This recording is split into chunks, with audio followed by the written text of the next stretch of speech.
പുതിയ കോണളവുകളെ പറ്റി പഠിക്കാം. നമ്മൾ ട്രിഗ്നോമെട്രിയിലെ റൈറ്റ് ട്രയാങ്കിളിനെ പറ്റി മാത്രമാണല്ലോ നമ്മൾ ഇത്രയും നേരം ഡിസ്കസ് ചെയ്തുകൊണ്ടിരുന്നത്. അപ്പോൾ റൈറ്റ് ട്രയാങ്കിളിൻ്റെ കേസിൽ ഇവിടെ നോക്കുക. ഇപ്പം നമുക്ക് ഈ ഒരു ആംഗിളിനോട് ഇപ്പോൾ ഞാൻ ഒരു പേരോട് കൊടുക്കാം, PQR. അപ്പോൾ ഈ ആംഗിളിനോട് ചേർന്ന് നിൽക്കുന്ന ഈ തറയിൽ ഉറച്ചു നിൽക്കുന്ന ഭാഗത്തിന് നമ്മൾ പറയുന്ന പേര് സമീപവശം. എന്താണ്? സമീപവശം. ഇംഗ്ലീഷിൽ നമ്മൾ അഡ്ജസെൻ്റ് സൈഡ് എന്ന് പറയും. ഓക്കെ, ഈ ആംഗിളിൻ്റെ അതായത് 90 ഡിഗ്രിയുടെ നേരെ ഓപ്പോസിറ്റ് നിൽക്കുന്ന ഈ സൈഡ്, 90 ഡിഗ്രിയുടെ ഓപ്പോസിറ്റ് ആയിരിക്കും ഏറ്റവും ലോങ്ങസ്റ്റ് സൈഡ്. അതിന് നമ്മൾ വിളിക്കുന്നതാണ് ഹൈപ്പോട്ടിന്യൂസ്. അറിയാമല്ലോ, ഹൈപ്പോട്ടിന്യൂസ് എന്ന് വിളിക്കും. മലയാളത്തിൽ നമ്മൾ കർണം എന്ന് വിളിക്കും. ഓക്കെ, ഇനി ഈ ആംഗിളുമായിട്ട് ഒരു ബന്ധവും ഇല്ലാതെ ഈ സൈഡിൽ നിൽക്കുന്ന ഈ വശം ഇതിൻ്റെ ഓപ്പോസിറ്റ് സൈഡാണ്, അഥവാ എതിർവശം. എന്താണ്? എതിർവശം അഥവാ ഓപ്പോസിറ്റ് സൈഡ്. അപ്പോൾ ഇവിടെ പുതിയ കോണളവ് നമ്മൾ പഠിക്കാൻ പോകുമ്പം നമുക്ക് ഇപ്പോൾ ഇവിടെ ഞാനൊരു റൈറ്റ് ട്രയാങ്കിൾ വരയ്ക്കാം. ഈ റൈറ്റ് ട്രയാങ്കിളിൽ നമുക്ക് ഈ ഒരു ആംഗിൾ എന്ന് പറയുന്നത് ഒരു 40. ഇപ്പം നമുക്ക് ആകെ അറിയാവുന്നത് 60, 30, 90, പിന്നെ നമ്മൾ അതിന് ശേഷം പഠിച്ചത് 45, 90 ഇങ്ങനെയല്ലേ പഠിച്ചത്. അപ്പോൾ ഇങ്ങനെ മാത്രമേ ഈ രണ്ടളവുകളിൽ മാത്രമേ ട്രയാങ്കിൾ വരുള്ളൂ? അല്ലല്ലോ. ട്രയാങ്കിൾസ് ഏതെങ്കിലുമൊക്കെ ഇപ്പോൾ 90 ഡിഗ്രി റൈറ്റ് ട്രയാങ്കിൾ വരച്ചാൽ 90 ഡിഗ്രി റൈറ്റ് ട്രയാങ്കിൾ വരച്ചാൽ ഈ രണ്ട് സൈഡും എപ്പോഴും 30, 60 അഥവാ 45 വരണമെന്ന് ഒരു നിർബന്ധവുമില്ല. ഏതെങ്കിലുമൊക്കെ മെഷർ ഇപ്പോൾ ഇവിടെ സപ്പോസ് ഇവിടെ 40 വന്നാൽ ഇവിടെ 50 ആയിരിക്കുമല്ലോ. അപ്പോൾ നമുക്ക് ഇങ്ങനെ ഒരു മെഷർമെൻറ്റ് വന്നാൽ നമുക്ക് സൈഡ്സ് കണ്ടുപിടിക്കാൻ അറിഞ്ഞുകൂടാ, ശരിയല്ലേ? പക്ഷേ നമുക്ക് എന്തറിയാം, എന്തൊക്കെ സംഭവിച്ചാലും ഇവിടുത്തെ റേഷ്യോ എന്ന് പറയുന്നത് നമുക്ക് കറക്റ്റ് ആയിരിക്കും, അല്ല? ഈ വശങ്ങൾ തമ്മിലുള്ള അനുപാതം അല്ലെങ്കിൽ ഈ വശങ്ങളുടെ അകലങ്ങൾ തമ്മിലുള്ള റേഷ്യോസ് എപ്പോഴും സെയിം ആയിരിക്കുമല്ലോ. അപ്പോൾ നമ്മൾ പുതിയ കുറച്ച് ഐഡിയാസ് നമ്മളിവിടെ കൊണ്ടുവരികയാണ്. അപ്പോൾ ഐഡിയാസിനകത്ത് കുറച്ച് വാക്കുകൾ ഇവിടെ പ്രധാനമായിട്ടുണ്ട്. സൈന്, കോസ്, ടാന് എന്ന് തുടങ്ങിയ 2-3 പേരുകൾ പുതുതായിട്ട് പഠിക്കണം. അപ്പോൾ എന്താണ് സൈൻ എന്ന് പറയുന്ന ആംഗിൾ, കോസ് എന്ന് പറയുന്ന ആംഗിൾ എന്താണ്, ടാൻ എന്ന് പറയുന്ന ആംഗിൾ എന്താണെന്ന് പറയാൻ പോവാം. അപ്പോൾ ഇവിടെ ശ്രദ്ധിക്കുക, ഇവിടെ ഈ ആംഗിളിനെ ഞാൻ എ എന്ന് വിളിച്ചു. എനിക്ക് അറിയാവുന്നൊരു വശം എന്ന് പറയുന്നത്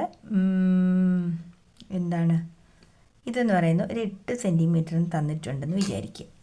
എ എന്ന് പറയുന്ന ആംഗിൾ ഒരു 46 സെൻറ്റിമീറ്റർ ആണെന്ന് വിചാരിക്കും. 46 ഡിഗ്രി. അപ്പോൾ എനിക്ക് അറിയേണ്ടത് ഈ ഹൈറ്റ് എത്ര എന്നാണ് അറിയേണ്ടത്, അല്ലെങ്കിൽ ഈ അഡ്ജസൻ്റ് സൈഡിൻ്റെ ലെങ്ത്, ഈ സൈഡ് എത്ര എന്ന് അറിയണം എന്ന് വിചാരിക്കുക.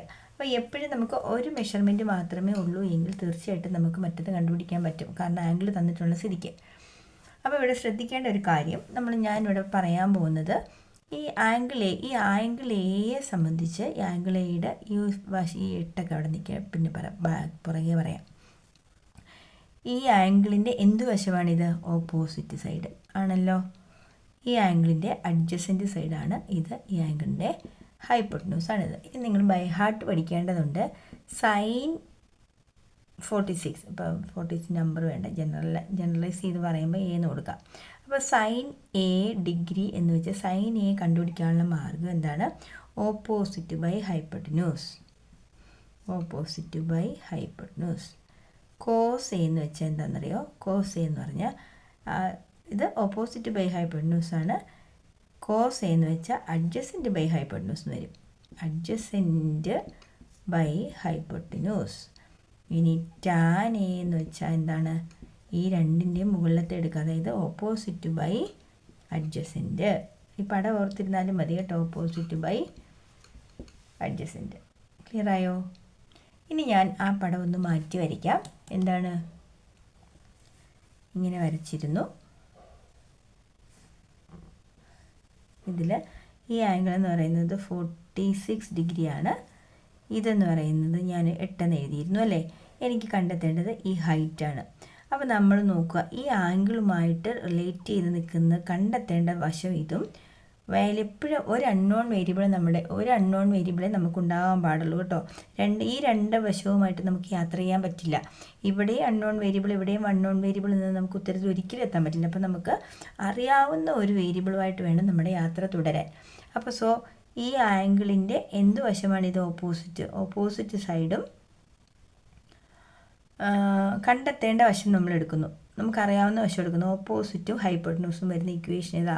സൈൻ എ അല്ലേ? കണ്ടോ, ഓപ്പോസിറ്റ് ബൈ ഹൈപ്പോട്ടന്യൂസ് ചെയ്താൽ സൈൻ എ കിട്ടും. സോ സൈൻ എ എന്ന് പറഞ്ഞാൽ കോണളവ്, സൈൻ എ ഡിഗ്രി, ഇവിടുത്തെ കോണളവ് എത്രയാണ്? 46 ഡിഗ്രിയാണ്. ഈക്വൽ ടു ഓപ്പോസിറ്റ് നമുക്ക് അറിഞ്ഞൂടാ. ഓപ്പോസിറ്റിനെ ഞാൻ ഇത് ഹൈറ്റ് അല്ലേ വേണേൽ ഹൈറ്റ് എന്ന് വിളിക്കാം. Height by 8. ഇനി എന്താണ് നമ്മൾ നോക്കണം? നമ്മുടെ ടെക്സ്റ്റ് ബുക്ക് നിങ്ങൾക്ക് പരീക്ഷയ്ക്കൊക്കെ ആണെങ്കിൽ ക്വസ്റ്റ്യൻ പേപ്പറിൽ അതിൻ്റെ വാല്യൂ തരും. ഇവിടെ നോക്കുക, സൈൻ 46ൻ്റെ വാല്യൂ ഇതാ ഇവിടെ നോക്കാം. ഇവിടെ ഈ ക്വസ്റ്റ്യൻ നിങ്ങൾ ടെക്സ്റ്റ് ബുക്കിൽ ലാസ്റ്റ് പേജിൽ കണ്ടോ സൈൻ 46 കൊടുത്തിട്ടുണ്ട്. 46ൻ്റെ സൈൻ വാല്യൂ ഉണ്ട്, കോസ് വാല്യൂ ഉണ്ട്, ടാൻ വാല്യൂ ഉണ്ട്. അപ്പോൾ നമുക്ക് 46ൻ്റെ സൈൻ വാല്യൂ 0.7193 ഒരു 2 ഡിജിറ്റ് എടുത്താൽ മതി, മൊത്തം എടുക്കണമെന്നില്ല കേട്ടോ. 0.71. അപ്പോൾ സൈൻ 46ൻ്റെ അവിടെ നമ്മൾ എന്ത് എഴുതണം? സൈൻ 46 അവിടെ 0.71 equal to hypotenuse by 8. So hypotenuse equal to എന്ത് വരും? ഹൈപ്പോട്ടന്യൂസ് ഈക്വൽ ടു ഈ 8 ഇങ്ങോട്ട് വരുമ്പോൾ ഇൻറ്റു ആവും. 8 into 0.71. So 71 into 8, 71 into 8, 56. 5, 6, 8. 2 digit മാറ്റി ബാക്കിലേക്ക് കുത്തണം. ചോദ്യത്തിൽ 2 ഡിജിറ്റ് ആണെങ്കിൽ ഉത്തരത്തിൽ അങ്ങനെ 5.68 മീറ്റർ എന്നോ മറ്റാണ് ഇതിൻ്റെ ഹൈറ്റ് എന്ന് പറയുന്നത്. ക്ലിയർ ആയോ? നമ്മൾ കഴിഞ്ഞ ദിവസം പഠിച്ച ആശയം വെച്ചിട്ട് റേഷ്യോ സൈൻ 30 ആണെങ്കിൽ നമ്മൾ 1:√3:2 എന്നൊക്കെ പറഞ്ഞ് ചെയ്തില്ലേ? നമ്മളത് ഓർക്കാതെ നമുക്ക് സൈൻ ഇങ്ങനെ ഇവിടെ സൈൻ 30 എന്ന് പറയുന്നത് എങ്ങനെ എഴുതാം? Opposite by hypotenuse. കണ്ടോ, 1/2. കോസ് ആണെങ്കിലോ അഡ്ജസൻറ്റ് ബൈ ഹൈപ്പോട്ടന്യൂസ്. കണ്ടോ, 45 ആണെങ്കിലും ഓപ്പോസിറ്റ് ബൈ ഹൈപ്പോട്ടന്യൂസ് 1/√2. ഇതും 1/√2. ക്ലിയർ അല്ലേ? കണ്ടോ, ഇതെല്ലാം നമ്മളിപ്പോൾ ചെയ്ത് കഴിഞ്ഞതാണ്. ജസ്റ്റ് നമ്മൾ ആ സൈൻ 45 കോസ് ആൻഡ് സൈൻ 30 45 60 ചെയ്യാം. അതുപോലെ കോസ് 30 കോസ് 45 കോസ് 60 ചെയ്യാം. ക്ലിയർ അല്ലേ? അപ്പോൾ അത് ബൈ ഹാർട്ട് പഠിക്കണം കേട്ടോ. ഇത് പഠിക്കണ്ട, ഇത് നമുക്ക് ഇക്വേഷൻ കഴിഞ്ഞ ദിവസം നമ്മൾ പഠിച്ചത് വെച്ചിട്ട് നമുക്കിതിൻ്റെ ആൻസേഴ്സ് അറിയാം. ശരിയല്ലേ? നമുക്ക് ഈ text book activity page number 110 ചോദ്യങ്ങളൊന്ന് ചെയ്യാം. ഒരു ത്രികോണത്തിൻ്റെ 2 വശങ്ങളുടെ നീളം 8 സെൻറ്റിമീറ്ററും 10 സെൻറ്റിമീറ്ററും അവയ്ക്കിടയിലെ കോൺ 40 ഡിഗ്രിയുമാണ്. ഈ ത്രികോണത്തിൻ്റെ പരപ്പളവ് കണക്കാക്കുക. ഇതേ വശങ്ങളും അവയ്ക്കിടയിലെ കോൺ 140യുമായ ത്രികോണത്തിൻ്റെ പരപ്പളവ് എത്രയാണ്? നോക്കാം. എന്താ പറഞ്ഞിരിക്കുന്നത്? ഒരു ത്രികോണത്തിൻ്റെ ഒരു വശത്തിൻ്റെ നീളം 8 സെൻറ്റിമീറ്റർ, മറ്റേ വശത്തിൻ്റെ നീളം എന്ന് പറയുന്നത് 12 സെൻറ്റിമീറ്ററും തന്നിട്ടുണ്ടെന്ന് വിചാരിക്കും. ഇത് 12 സെൻറ്റിമീറ്ററും തന്നിട്ട് ഇവയ്ക്കിടയിലുള്ള കോൺ എത്രയാണ്? 40 ഡിഗ്രി ആണെങ്കിൽ എന്താ പറഞ്ഞിരിക്കുന്നത്? അവയ്ക്കിടയിലെ കോൺ 40. ത്രികോണത്തിൻ്റെ പരപ്പളവ് എത്ര എന്നാണ് ചോദ്യം. മനസ്സിലായോ? അപ്പോൾ ത്രികോണത്തിൻ്റെ പരപ്പളവ് കണ്ടുപിടിക്കാനുള്ള equation half into base into height ആണല്ലോ. അപ്പോൾ നമ്മുടെ കയ്യിൽ ബേസ് ഉണ്ട്, ഇനി ഹൈറ്റാണ് ഇവിടുത്തെ വിഷയം അല്ലേ? അപ്പോൾ ഹൈറ്റ് കണ്ടുപിടിക്കാനുള്ള മാർഗ്ഗം എന്താണ്? Half into base into height. അപ്പോൾ ഹൈറ്റ് എന്ന് വെച്ചാൽ ഇവിടെ നിന്ന് ഇവിടെ വരെയുള്ള പൊക്കം. ശരിയല്ലേ? അപ്പോൾ ഇങ്ങനെ വരും ചിത്രം. മനസ്സിലായോ? അപ്പോൾ നമുക്ക് ഈ ഹൈറ്റ് മാത്രം കിട്ടിയാൽ ഹൈറ്റ് ഇൻറ്റു ഈ ബേസ് കൊടുത്താൽ നമുക്ക് കിട്ടും. നമുക്ക് ആ ചിത്രത്തിനൊന്ന് മാറ്റി വരയ്ക്കാം. ഇത് 12 സെൻറ്റിമീറ്റർ നീളത്തിൽ, ബേസ് ലൈൻ 12 സെൻറ്റിമീറ്റർ നീളത്തിൽ നമ്മൾ വരച്ചു. ഈ 8 സെൻറ്റിമീറ്റർ ആംഗിൾ 40 ഡിഗ്രി വെച്ചിട്ട് 8 സെൻറ്റിമീറ്റർ നീളത്തിൽ ഞാൻ മറ്റൊരു വരയും വരച്ചു. ഇത് ആംഗിൾ 40 ഡിഗ്രിയാണ്, ഇത് 8 സെൻറ്റിമീറ്റർ. അപ്പോൾ ഈ ട്രയാങ്കിൾ, ഇതാണല്ലോ ട്രയാങ്കിൾ എന്ന് പറയുന്നത്. അപ്പോൾ ട്രയാങ്കിളിൻ്റെ പരപ്പളവ് അല്ല ഏരിയ കണ്ടുപിടിക്കണം.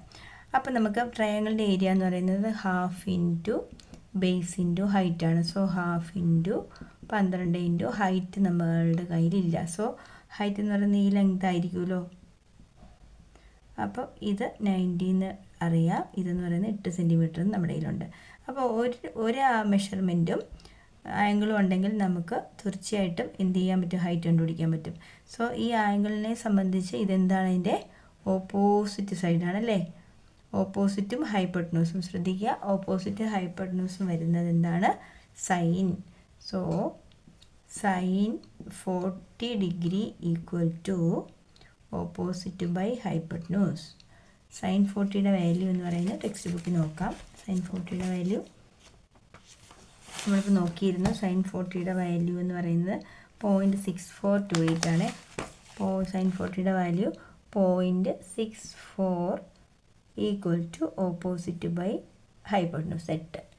സോ എന്ത് വരും? Opposite side equal to 0.64 into 8.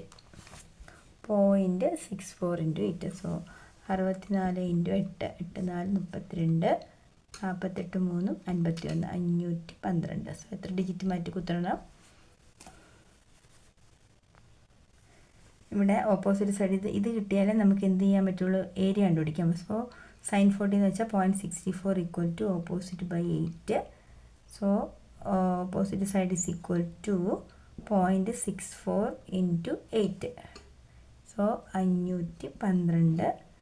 എത്ര ഡിജിറ്റ്? 2 സ്ഥാനം വരും. 5.12 ആണ് ഓപ്പോസിറ്റ് സൈഡ്. അതായത് ഇവിടെ 5.12. അപ്പോൾ ട്രയാങ്കിളിനെ സംബന്ധിച്ച് നമ്മൾ ഓപ്പോസിറ്റ് സൈഡിലെ ട്രയാങ്കിളിൻ്റെ എന്താണ്? Height. So area equal to half into base into height. അതായത് ഹാഫ് ഇൻറ്റു 12 ഇൻറ്റു 5.12. കട്ട് ചെയ്യുമ്പോൾ 6 എന്ന് വരും. So 6 into 5.12. 5.12ൻ്റെ കൂടെ 6 ഇട്ട് മൾട്ടിപ്ലൈ ചെയ്യുമ്പോൾ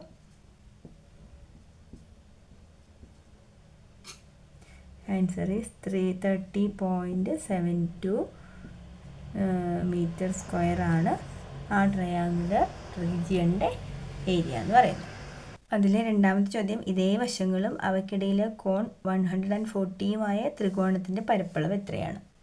അപ്പോൾ അതേ നീളത്തിൽ ഞാൻ 12 സെൻറ്റിമീറ്റർ നീളത്തിൽ വര വരച്ചു. ഇങ്ങോട്ടേക്കുള്ള നീളം, അതായത് ഇവിടെ 140 ഡിഗ്രി വരുമ്പോൾ ചിത്രം ദാ ഇങ്ങനെ വരും അല്ലേ?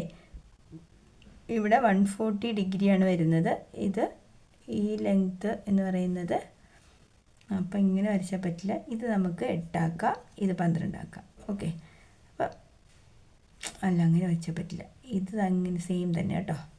ഇത് 12, ഇത് 8 അല്ലേ? ഈ രണ്ട് പേർക്കിടയിലുള്ള ആംഗിളാണ് 140 എന്ന് പറയുന്നത്. അപ്പോഴും ഇവിടെ ഹൈറ്റ് എന്ത് തന്നെ? ബേസ് ഏരിയ ഇൻറ്റു ഹൈറ്റ് അല്ലേ? ഹാഫിൻ്റെ ബേസിന്. അപ്പോൾ ഈ ഹൈറ്റ് എത്രയാണെന്ന് കണ്ടെത്തണം. അപ്പോൾ ഇതാ ഈ ട്രയാങ്കിൾ ഇങ്ങനെ ഫോമായി, ശരിയല്ലേ? ട്രയാങ്കിൾ ഇതാ ഇങ്ങനെ ഫോം ആയിട്ടുണ്ട്. അപ്പോൾ ഇതെന്ന് പറയുന്നത് 8 സെൻറ്റിമീറ്റർ ആണെന്ന് നമുക്കറിയാം. ഇത് 140 ആയതുകൊണ്ട് ഇത് എന്ത് വരും? ഇത് 40 തന്നെ വരും. അപ്പോഴും എന്ത് സെയിം ഹൈറ്റിലേ വരുന്നുള്ളൂ. ഇവിടെ opposite by hypotenuse. So sine 40 equal to 8 by opposite side അല്ലേ? ഓപ്പോസിറ്റ് ബൈ ഹൈപ്പോട്ടന്യൂസ് എന്ന് പറയുന്നത് സൈൻ 40 ആണ്. സോ സൈൻ 40യുടെ value then 0.64 equal to 8 by opposite. So opposite side കണ്ടുപിടിക്കാൻ ഇത് ഇങ്ങോട്ടും വരണ്ടേ? ചെറിയ ചേഞ്ച് മുമ്പത്തെ പ്രോബ്ലത്തിൽ നിന്ന് വന്നല്ലേ? So opposite side is equal to 8 by 0.64. അപ്പോൾ നമ്മളിത് പോയിൻ്റ് മാറ്റാൻ വേണ്ടി 100 ഇട്ട് നമ്മൾ മൾട്ടിപ്ലൈ ചെയ്യുന്നു താഴെയും മുകളിലും. So here 800 by 64. 800നെ 64 കൊണ്ട് ഡിവൈഡ് ചെയ്ത് നോക്കാം. ഒരു തവണ 64 വരുമ്പോൾ